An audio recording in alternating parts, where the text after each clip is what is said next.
Assalamualaikum warahmatullahi wabarakatuh. Selamat pagi adik-adik. Bagaimana kabarnya hari ini? Semoga dalam keadaan baik ya. Kembali lagi belajar bersama Ibu Fitri. Halo. Alhamdulillah Ibu bisa menyapa kalian kembali, walaupun hanya secara daring ya. Sudah siap adik-adik untuk belajar pada pagi hari ini? Harus siap ya. Sebelum pembelajaran dimulai, seperti biasa kita harus berdoa terlebih dahulu. Berdoa dimulai.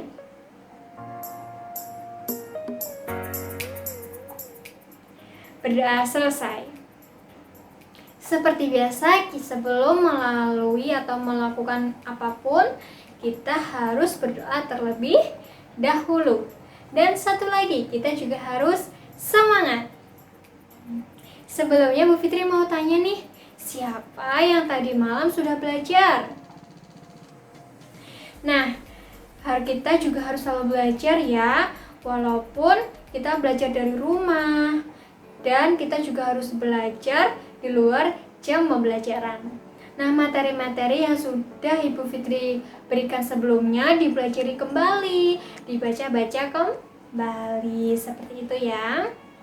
Nah, kadang kita juga merasa bosan ya membaca terkait mata pembelajaran. Nah, Bu Fitri beritahu, membaca itu sangat penting untuk kita bisa mengetahui apapun yang ada di dunia ini. Nah, membaca juga tidak hanya membaca buku, tapi bisa membaca komik, membaca majalah, membaca koran, bahkan membaca dongeng.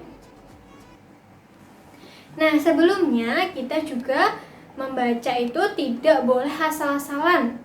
Kita harus memahami maksud dan makna dari bacaan tersebut. Bagaimana sih Bu, agar kita bisa lebih mudah memahami makna atau tahu maksud dari sebuah bacaan tersebut? Nah, hal itu sesuai dengan apa yang kita pelajari pada pagi hari ini ya, yaitu tema 4 globalisasi, subtema 2 globalisasi dan manfaatnya, dan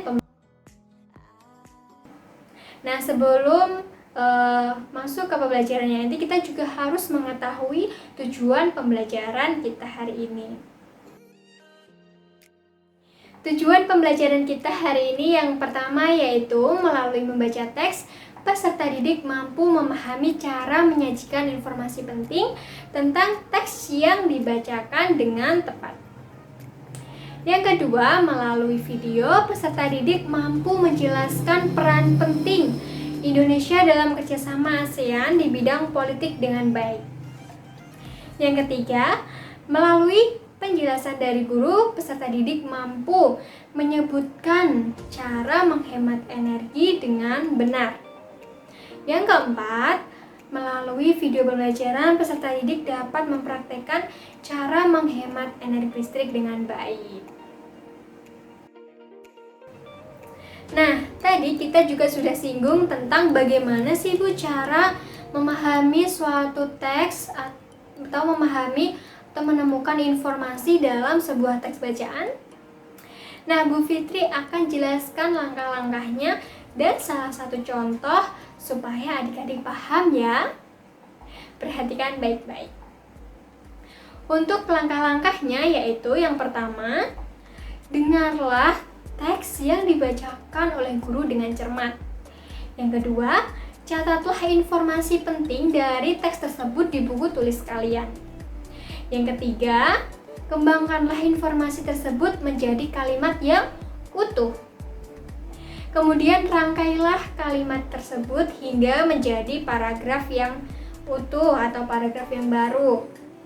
Yang kelima, sampaikanlah secara lisan kepada teman-teman, atau juga jika kita belajar di rumah, sampaikan kepada ayah, bunda, adik, kakak terkait dengan apa yang kalian baca.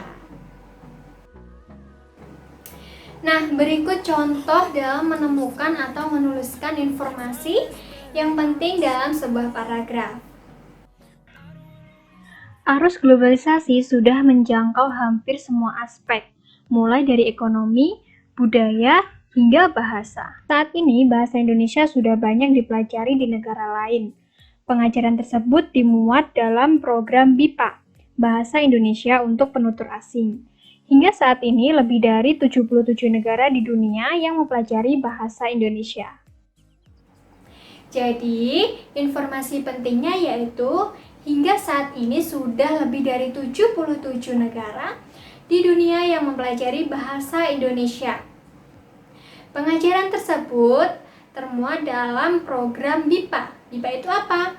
Bahasa Indonesia untuk Penutur Asing. Seperti itu ya adik-adik, jadi kalian bisa mengambil sebuah kesimpulan dari bacaan kemudian dikembangkan menggunakan bahasa kita sendiri. Sudah paham ya adik-adik terkait dengan bagaimana menemukan informasi yang penting dalam sebuah teks bacaan? Nah, sekarang Bu Fitri memiliki bacaan tentang kerjasama anggota ASEAN dalam bidang politik. Nah, perhatikan baik-baik ya. Dan kita juga baca secara bersama-sama. Yuk! Sekarang kita akan belajar tentang kerjasama anggota ASEAN dalam bidang politik. Kita baca bersama-sama ya. Tahukah adik-adik bahwa ASEAN memiliki banyak pilar kerjasama? Salah satunya di bidang politik, yaitu ASEAN Political Security Community atau APSC, atau Masyarakat Politik Keamanan ASEAN. Kemudian, APSC bertujuan untuk mempercepat kerjasama di bidang politik dan keamanan di ASEAN, serta mewujudkan perdamaian antar anggota ASEAN dan juga di dunia. Nah, lalu apa saja ya bentuk kerjasama ASEAN dalam bidang politik?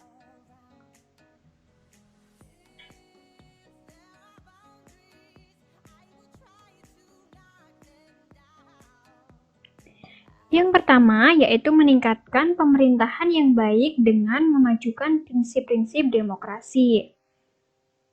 Yang kedua, meningkatkan dan memajukan keamanan dan perdamaian di kawasan Asia Tenggara melalui Traktat Persahabatan dan Kerjasama. Yang ketiga, menjalin tercapainya kebijakan pelanggaran penggunaan senjata nuklir di kawasan Asia Tenggara. Kemudian yang keempat, membantu penyelesaian konflik antar anggota ASEAN secara damai. Yang kelima, mempererat persatuan dan kesatuan antara anggota ASEAN.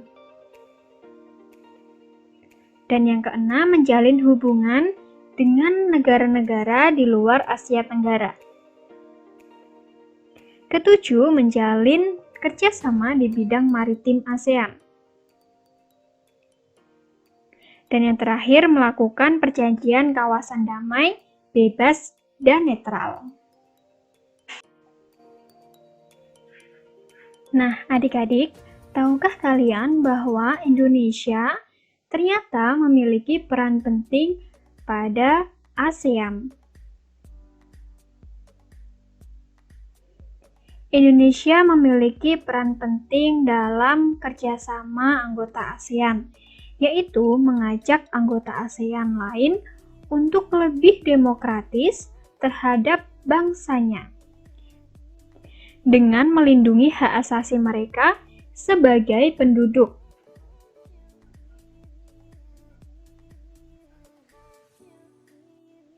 Nah, adik-adik, tahukah kalian bahwa beberapa negara seperti Myanmar, Filipina, Kamboja, itu ada konflik pemerintah dengan penduduk atau suatu kelompok. Sehingga hal tersebut menyebabkan adanya pelanggaran hak asasi manusia. Nah, untuk mengatasi masalah tersebut, Indonesia mengusulkan dibentuknya Badan Hak Asasi Manusia ASEAN yang bertujuan melindungi hak asasi penduduk negara-negara ASEAN. Setelah kita baca bersama-sama, nanti adik-adik mencari informasi penting apa saja yang ada dalam teks tersebut ya. Nanti di akhir akan Bu Fitri jelaskan. Nah, di era globalisasi saat ini banyak sekali orang-orang yang memanfaatkan teknologi dan apa-apa itu menggunakan teknologi dan juga menggunakan listrik. Agar apa? Agar lebih mudah. Namun kita juga harus ingat bahwa energi listrik atau energi apapun itu juga bisa habis, sehingga kita harus pintar-pintar untuk menghematnya. Nah, terus kalau gitu bagaimana sih Bu cara menghemat energi listrik dengan baik? Nah, berikut penjelasan Bu Fitri dan baca dan pahami baik-baik ya. Adapun cara-cara menghemat energi listrik yaitu yang pertama, membatasi waktu menonton televisi. Yang kedua, mematikan kipas angin atau pendingin ruangan ketika udara sudah sejuk. Yang ketiga, mencabut kabel dari stop kontak. Yang keempat, jangan biarkan kabel atau pengisi daya tersebut dalam daya telepon maksudnya atau laptop terpasang di stop kontak secara semalaman ya. Yang kelima, mengganti lampu dengan daya yang lebih kecil. Yang keenam, mematikan saklar lampu saat kondisi ruangan cukup cahaya. Seperti itu ya adik-adik. Jadi kita harus pintar-pintar menghemat energi listrik. Nah, berbicara tentang lampu, ada 3 jenis lampu. Yang pertama yaitu lampu pijar, lampu neon, dan yang ketiga yaitu lampu LED. Pengertian dari masing-masing lampu. Lampu pijar sendiri adalah jenis lampu yang cahayanya berasal dari pemanasan filamen atau sejenis logam oleh listrik sehingga menghasilkan suatu cahaya.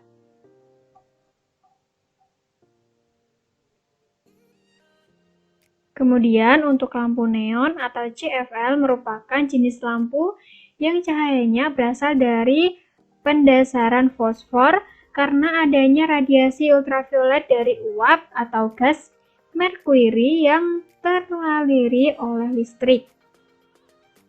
Dan yang ketiga yaitu lampu LED merupakan jenis lampu yang cahayanya berasal dari pancaran cahaya diode.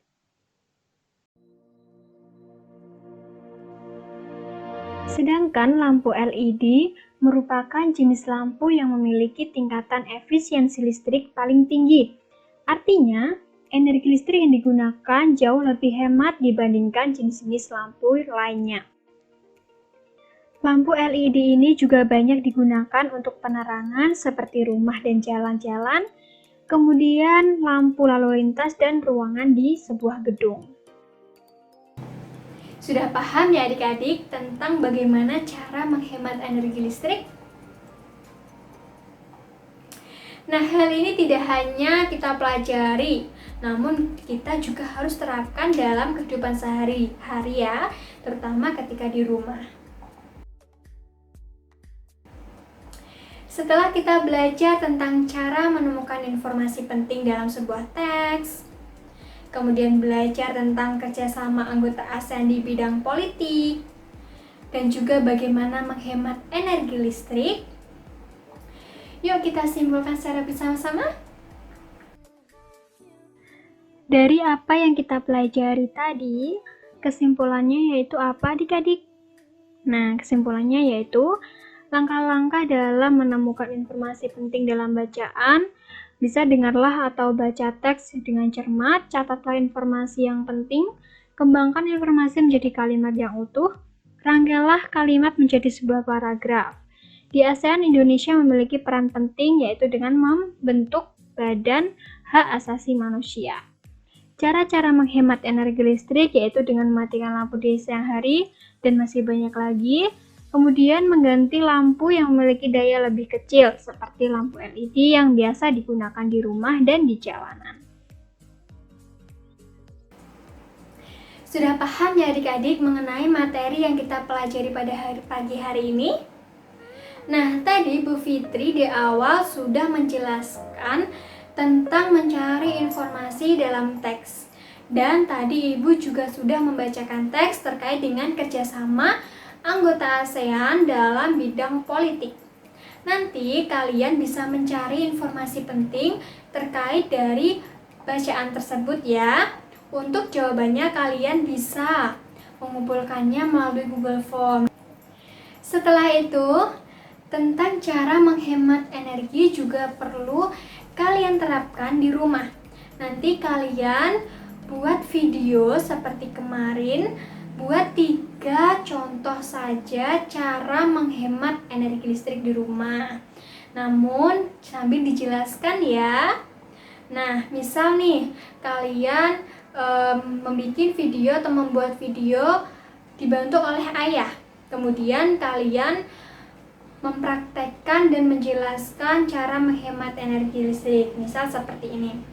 Cara menghemat energi listrik yaitu yang pertama mematikan lampu ketika siang hari. Nah, itu juga sambil dijelaskan sambil kita mempraktekkan. Seperti itu ya adik-adik, paham ya? Nah, untuk pengumpulan tugasnya, mencari informasi penting dalam sebuah teks dikumpulkan di Google Form paling lambat hari Selasa pukul 23.59. Dan untuk tugas video menghemat energi listrik, nah seperti yang Ibu jelaskan tadi, bisa dikumpulkan di grup WhatsApp Ibu. Nah, paling lambat hari Senin tanggal 12 Oktober 2020. Catat baik-baik tanggalnya ya. Nah, apabila ada hal yang ingin ditanyakan atau hal yang belum mengerti, langsung saja bisa ditanyakan di grup WhatsApp kelas 6B ya adik-adik. Tetap semangat. Selalu jaga kesehatan, patuhi protokol kesehatan, gunakanlah masker, sering mencuci tangan, gunakan sabun. Belajar yang rajin ya, sering-sering membaca buku hal-hal yang positif. Ingat, 1 menit membaca membuat kita menambah pengetahuan yang berharga. Semoga kita lekas bertemu. Wassalamualaikum warahmatullahi wabarakatuh. Bye-bye.